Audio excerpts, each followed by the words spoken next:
guys, welcome to Henderson Library's Home Edition. My name is Kristina, and today I'm here to tell you about the top 10 mythological creatures that I like. So we're going to start off today with number 10, trolls. So with the trolls, they come from the Nordic region, but they were found worldwide. Some are said to be short and ugly, others kind of look like humans.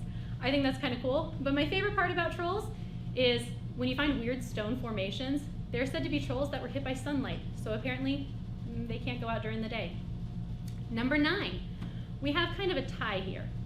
I have the Lingbak and the Aspidacalone. So these are two creatures that both have the same purpose. The Lingbak is an Icelandic creature who's a giant whale who basically lures sailors to get onto their back and then drowns them. The Aspidacalone, same deal, but it's a giant turtle from Greek culture. I like those guys. The Aspidacalone is a little more fun because they had a mouth that attracted fish with its smell, and then they would eat them. So kind of a double feature. Not only did they drown sailors that passed by, but they also ate a lot of fish.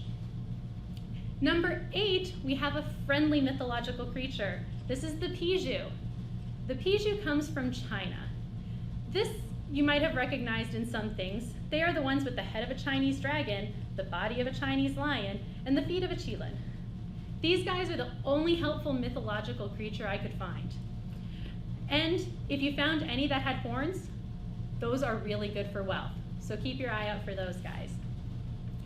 Number 7 you may have heard before. It's the mermaid. I like this mermaid story because it originated in Syria. With this one, a Syrian goddess wanted desperately to become a fish. Well, she dove into the water, but it only half worked for her. But it did give her magical powers. Not only does she have immortality, she also has clairvoyance, telepathy, and hypnosis. So she can do a lot to sailors out on the ocean. Some sailors thought there were fat mermaids, but those were probably just manatees. And it said a kiss from a mermaid would grant you gills. So you too can join the mermaid culture if you happen to find one. Number 6, we have the ogres.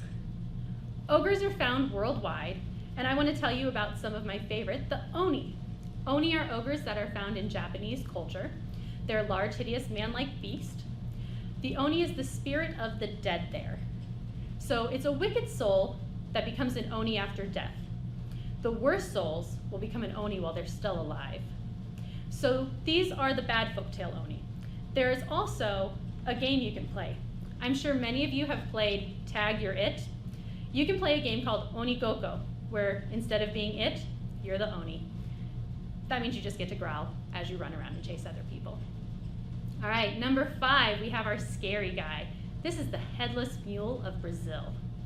Headless Mule of Brazil is a woman who has sinned, and it's their werewolf story. Basically, it's a mule with no head that shoots fire out of its neck hole, but it only happens on Thursday nights. I don't know why Thursday nights, but here we are. Number 4 is the Ichthyocentaur.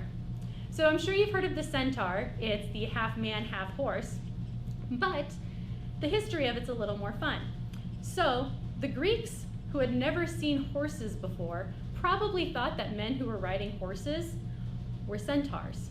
Then they took it a step further and made Ichthyocentaurs, which are body of a man, legs of a horse, tail of a dolphin. So they threw it in the water. I think that's a pretty great one. Number 3, we have the Cyclops. I like this one because it has a lot of great history to it. It started in ancient Greece, and it was probably because when they started digging around, they dug up dwarf elephant skeletons, and the space where their trunk was is a giant space in the middle, and they probably thought that was an eye socket. Somebody who had never seen elephants before just thought it was a giant man. So the history of the Cyclops is it's probably an elephant. Number 2, we have my water monsters. We have the Loch Ness monster, also known as Nessie, and its Canadian counterpart, the Ogopogo, also known as Augie. So with these guys, the Loch Ness monster you may know comes from Scotland, and it's thought to be a plesiosaur, but in reality, It's probably just an eel that somebody saw from really far away and didn't know what it was. The other one, Ogopogo, is one that's a little closer to home in Canada. It's found out of British Columbia, and probably an otter or beaver, but that's the Canadian way. And his name actually comes from a 1924 song based on the lake. It goes, "His mother was an earwig, his father was a whale. He had a little head and hardly any tail, and his name was Ogopogo." And that was the first instance of that name. All right, everybody ready for our number 1 monster? It's the Kraken. Now the Kraken started as a Nordic one as well, but it eventually went worldwide when sailors started being able to travel further. So once that happened, the stories kept on growing and growing and growing and growing. They thought it was a monster the size of an island. Now it wasn't that the danger with the Kraken is that direct contact would break your ship. The danger with the Kraken is that it would splash and create a tsunami or giant wave that would destroy you. Now the reason the Kraken hit number 1 is because as a librarian, I like stories that get out of control. So there you have the top 10 mythological creatures. All right guys, so we have a craft attached to this as well. So with this, I need you to color and cut out your dragon head, and you're going to cut these guys into strips because we're going to be making a chain today. So when you do it, it will eventually look like this. You're going to get the front taped on.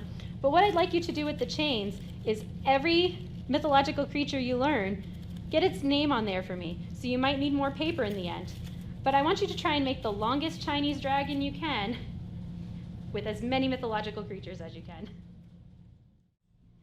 Thanks for watching. Make sure you check out more videos on our Home Edition page, and don't forget to sign up for the Summer Reading Challenge. Thanks, guys.